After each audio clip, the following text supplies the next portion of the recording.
Vaqueros Texas Barbecue opened up their new brick and mortar location out in Allen, Texas, and myself and my buddies were totally stoked to go out there and check it out. That's Kenneth from North Texas Barbecue Addicts and Chef Kuyan. So we went there and we got one of their signature platters that came with a little bit of everything, and man, it did not disappoint. The owner, Trey, was right there at the butcher block cutting up meat when we walked in, so that was really exciting to see that he's putting hands on deck. That margarita, let me tell you something. The brisket, you have to try the brisket. It was absolutely to die for. This Texas style smoked turkey breast, trust me, you would not want to miss it. Taco Tuesday, they have a bunch of taco specials, which are Tex-Mex fusion. These ribs, come on, man. These are so crispy, dry rub. You can see that rich pepper texture on the outside.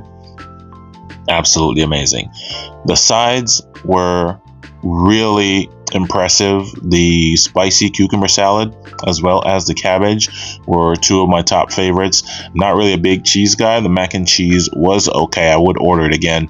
And that jalapeno, both the pickled and the whole jalapeno, those were also amazing.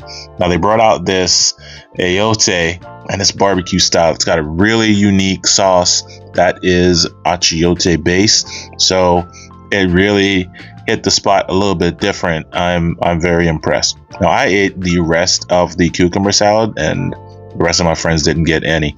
Then we got to check out this really cool pit room.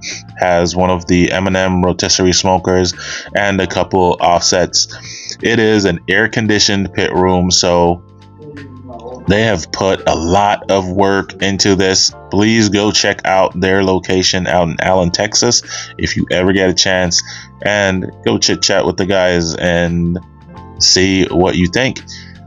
Let me know if you are interested in learning more about this location. Follow me for more, y'all.